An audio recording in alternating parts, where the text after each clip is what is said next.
Ladies and gentlemen, please welcome Allan Thompson, ROMA Chair, Chief Laforme, Mississaugas of the New Credit First Nation, the Honourable Rob Black, Senator, the Honourable Elizabeth Dowdeswell, Ontario's Lieutenant Governor, and Rick Kester, President of OGRA.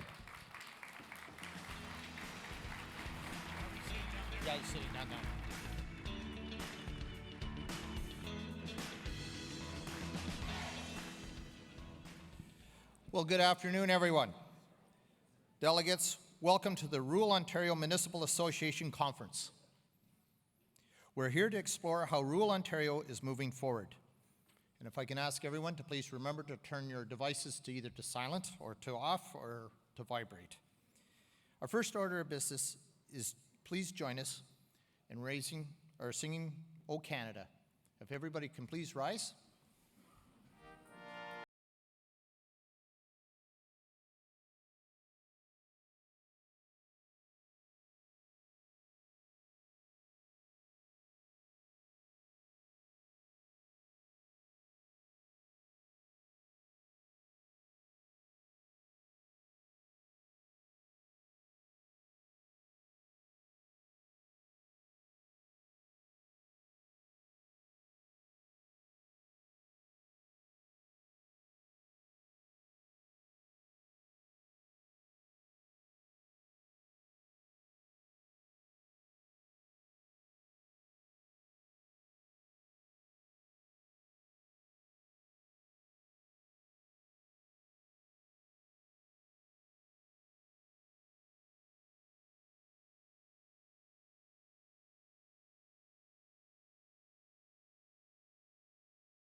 Thank you, that was well done. I would like to begin to acknowledge the 2020 ROMA Conference by acknowledging the land on which we gather, which form the City of Toronto, is the territory of the Mississaugas of the Credit. We acknowledge all Indigenous people who walked this land in the past and who walk it today. We are grateful to have the opportunity to live and work this land. By doing so, we give the respect to our First Nations. I will now like to invite Stacey Laforme, the Mississaugas of the First Nation. Please come forward with his remarks.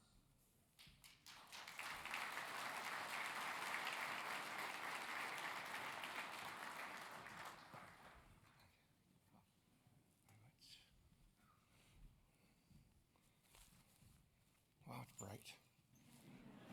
Oh. So, I know what you're all thinking. That's a fine shirt that man's got on. And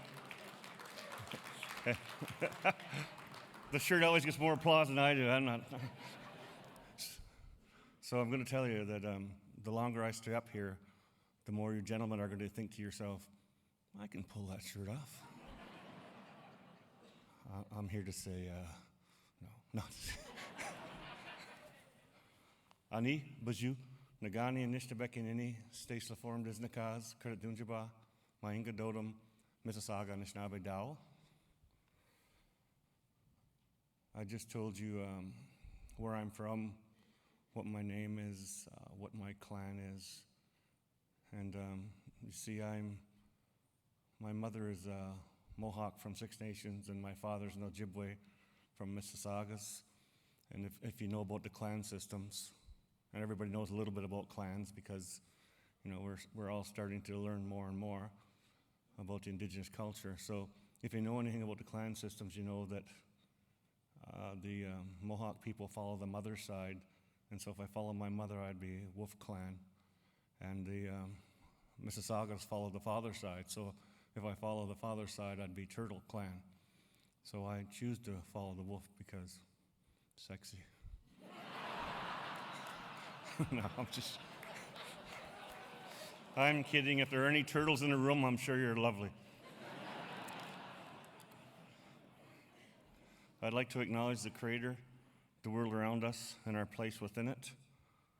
I'd like to acknowledge and offer my respect to the many nations that walked this land in the past, those who walk it today, and welcome you to the treaty lands of the Mississaugas of the Anishinaabe. I've lost my spot on my phone. Technology eludes me badly. So I wanted to say, though, that I'm off the chart now. So I wanted to say that, I have friends in the audience who, Lieutenant Governor, I consider my friend. What she thinks, it's up to her. I have some mayors and friends. There's a friend behind me, right beside me, who's actually presented my First Nation through Canadian ceremony and not my ceremony, which I respect, a friendship belt, a wampum belt. See, I think part of my goal is to make partnerships, make friends, work together, and I can't think of any more worthy allies or more needed allies than yourselves. I think that thank you.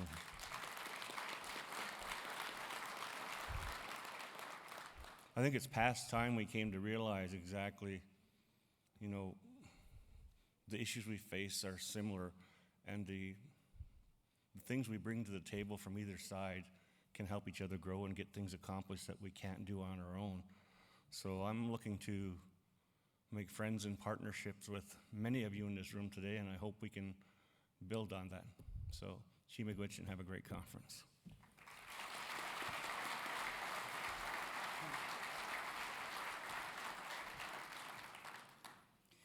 Thank you, Chief Laforme. I would like to invite Senator Rob Black to the podium.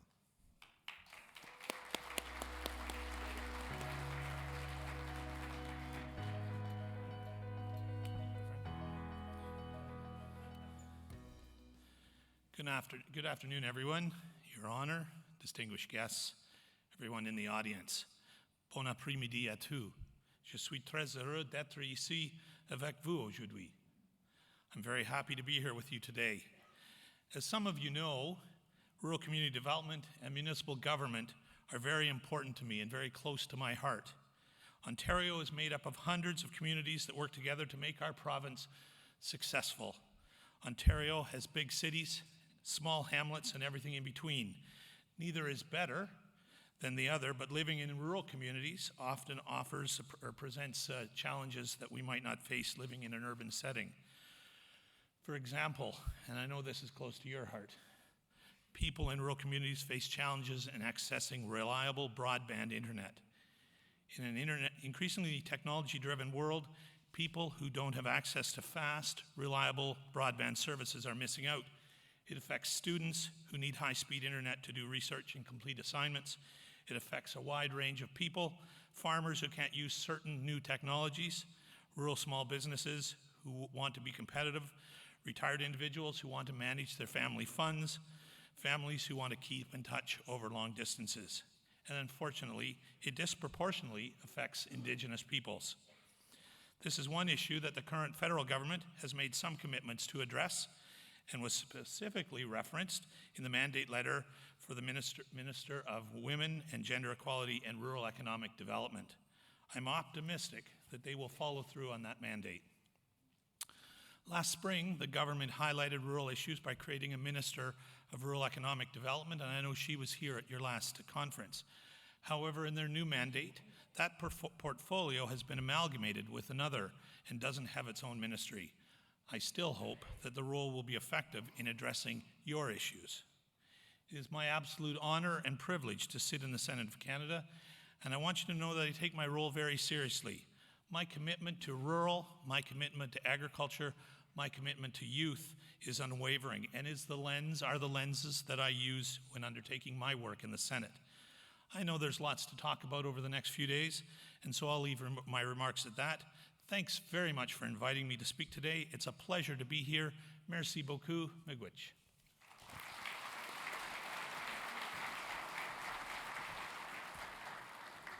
Thank you, Senator. I would like to welcome Her Honor, the Honourable Elizabeth Dowdeswell, Lieutenant Governor of Ontario.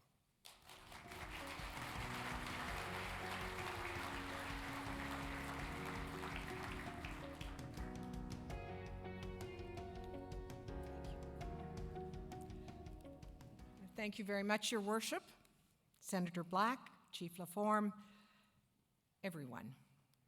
Welcome, bonjour, bonjour. It's a very real pleasure to be with you today. As I've traversed all 124 ridings in this vast and diverse province, so many of you in this room have actually welcomed me to your communities with generosity and warmth. I've witnessed your civic pride, listened to your hopes and aspirations and challenges, and it's really through you that I've learned who Ontarians really are. And so I come this afternoon to say thank you and to pay tribute to those you represent. The theme of your conference, Moving Forward, is so timely as we enter this new decade. It's a call for bold and ambitious thinking and for conversations about real potential. And yet, understanding context is crucial. Last week, we were so tragically reminded of the very real impact of global turmoil as so many Canadians needlessly lost their lives. We are global citizens, and this nation continues to grieve. The airline crash caused so many to reflect on how very enriched Canada has been by a superb education system that attracts the best and the brightest of minds. But it was really the poignant stories that revealed how by opening our hearts and minds, we've benefited from newcomers over the years who have embraced us with kindness and respect, always giving back, always making a contribution. As we reflect on our vulnerability in a time of significant change, there are so many questions. How can we become resilient as business models, technologies, and the very nature of the workforce evolve? How can we ensure that our politics and our institutions continue to strengthen very fragile democracies? You know, perhaps it's not a coincidence that this meeting is taking place in the very same time frame that world leaders in the political, economic, and social sectors are actually gathered in Davos. Their founder, Klaus Schwab, makes the connection for us so simply when he says, "A better world starts at home." And indeed, my lived experience, certainly my experience over the last 5 years, really supports that view. And in fact, it is what gives me hope. Municipal governments, local governments, are the order of government closest to people. You are the leaders in rural Ontario. You've played an historical role as the very engine of this province. As mayors and councillors, you have such amazing opportunities to respond in meaningful ways, not just to the immediate concerns of residents, but also to the large-scale challenges affecting humanity as a whole. The current president of the C40, the group of large cities in the world, and also mayor of Los Angeles, says it this way: mayors don't commute to some other geography to live. We live where we work, and we work where we live. And in doing so, he reinforces the bond that leadership has with the people that you serve. So people in your communities, and indeed many of you friends in the audience, have shared with me unvarnished views of what it means to live in rural Ontario. While the vocabulary used varies, many people have spoken regularly of the connections, both obvious and less so, between economic prosperity, environmental stewardship, and social cohesion. And your agenda over the next 2 days very intentionally brings you into conversations with other orders of government and other sectors, the partners with whom you need to work.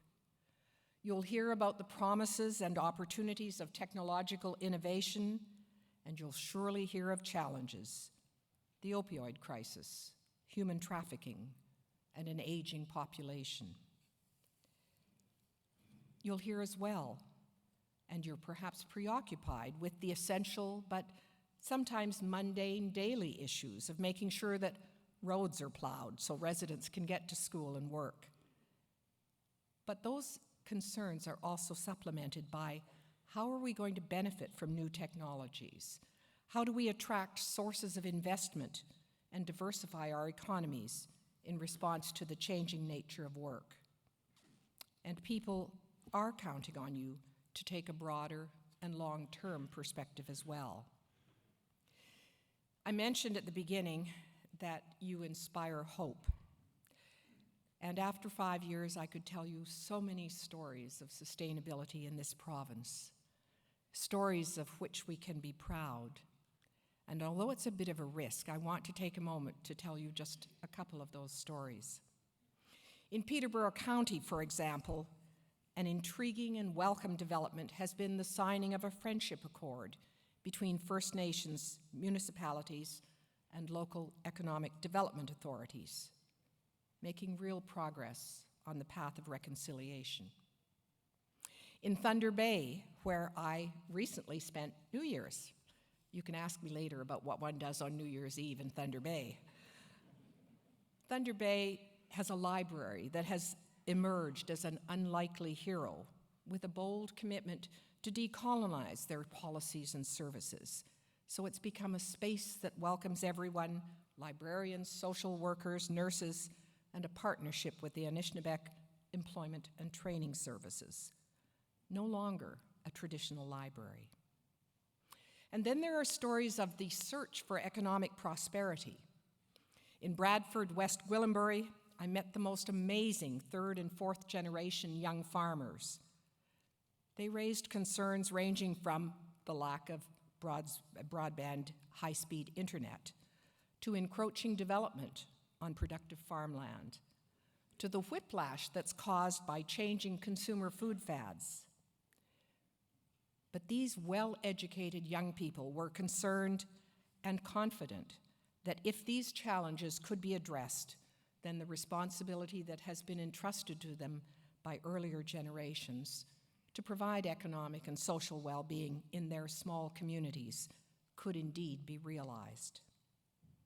And on the other side of the province, at the center of the Great Lakes corridor, there's evidence of reinvention.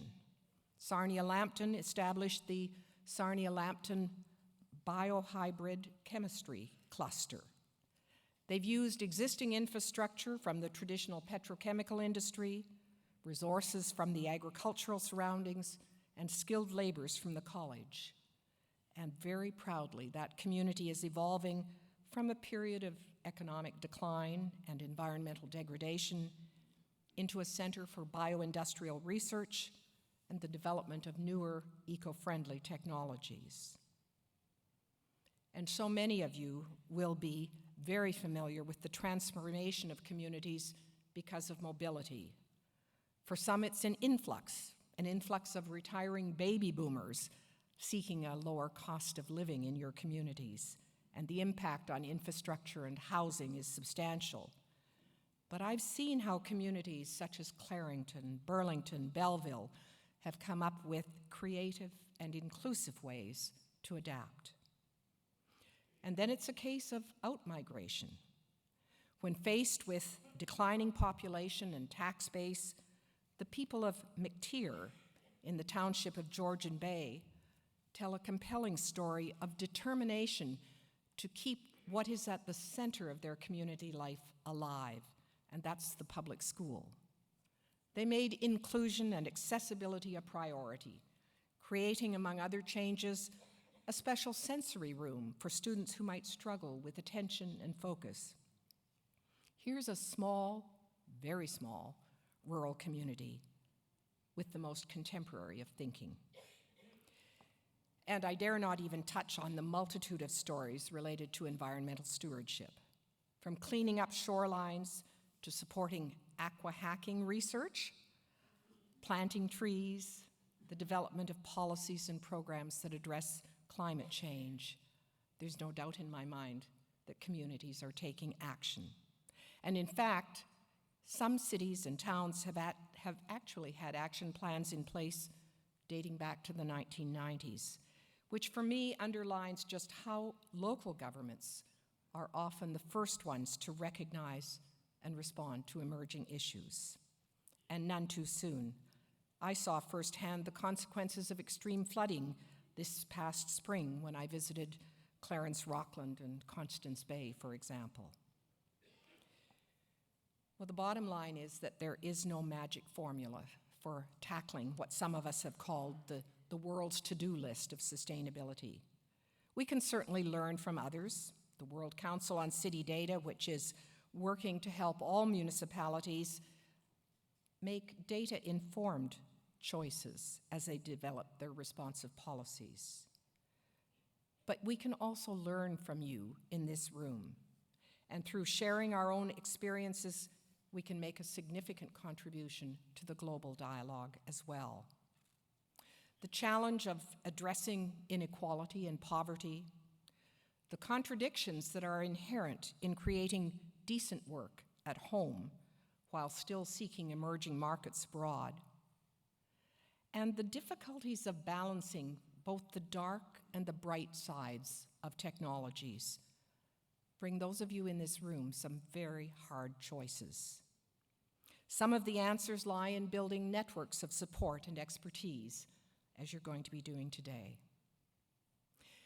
But I return to where I began, engaging with civil society, building trust and confidence, and showing empathy for those with whom we live is surely the foundation for peace and security here, where you live, and globally.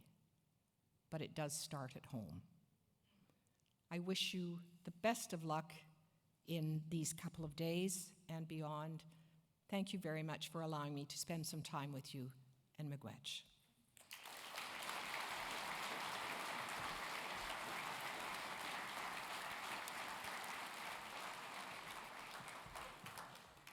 Thank you very much, Your Honor. I would like to welcome OGRA President Rick Kester to make some remarks.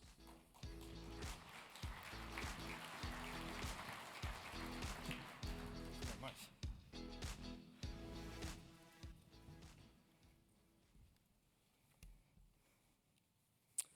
Good afternoon, and thank you very much, Your Worship, for inviting us here today.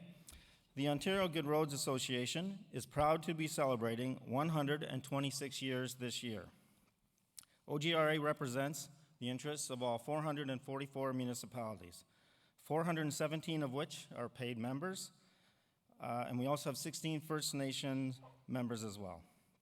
We represent and advocate on behalf of our member municipalities' best interests.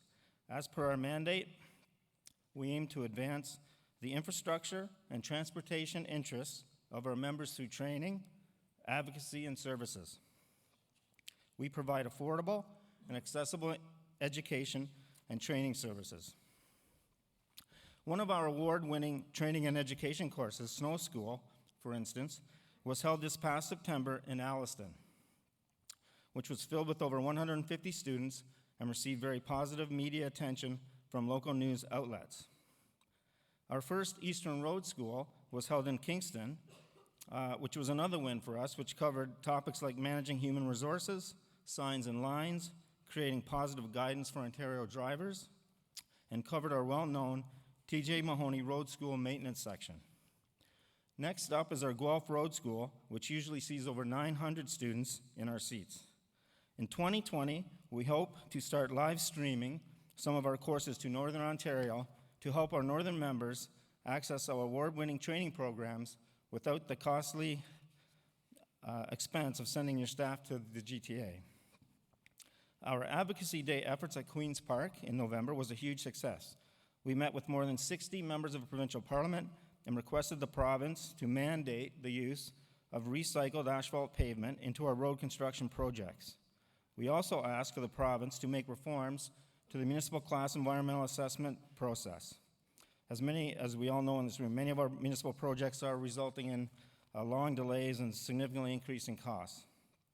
Our third ask was for the province to convene a working group to investigate the implementation of Vision Zero province-wide. As part of our pitch, OGRA also held a press conference at Queen's Park that was well received by our stakeholders. The press conference was picked up by several media outlets, including 680 News. The news release alone was picked up by more than a dozen outlets in Canada and the United States, and even caught the attention of the Swedish consulate in Toronto. As many of you may know, Sweden was the birthplace for Vision Zero. We are happy to report this initiative was also well received by the Minister of Transportation and her staff. We have a great program planned for our upcoming 2020 conference next month. We will be strapping on our bike helmets and taking a Viking biking ride throughout Toronto, and we'll also have a Lime e-scooter demonstration. Our keynote speaker will be Nobel Peace Prize winner, Dr. James Orbinski. Dr. Orbinski will be looking at big trends influencing urban health and how we can improve urbanization, sanitization, drinking water, food security, and how climate change is also impacting these trends. We've also introduced childcare at our 2020 conference to help support working parents who wish to attend. The call came from our members who wanted support in this area, and we responded. The result was overwhelming support on social media and from our members in the media. On another note, the OGRA has announced the retirement of our executive director, Joe Tierney. It's with mixed feelings we say goodbye to Joe, as he's been an integral part of shaping OGRA and its many successes. Joe will be starting a new chapter of his life as of July 31st, and we've already begun our search for someone to fill his very big shoes. OGRA is committed to working with ROMA in the future on many topics that represent both our memberships. We've begun the dialogue to see how we can bring ROMA's and OGRA's conferences back together again, as we know this has been on the minds of each of our memberships. Thanks. I sincerely want to thank Mayor Allan Thompson and the ROMA board for giving me this opportunity to be here today. And I know I've reviewed your program, and it's a very ambitious program, and I know you're all going to enjoy the conference. So I think it's going to be a great event. We look forward to seeing ROMA speak at our conference next month. Thank you very much.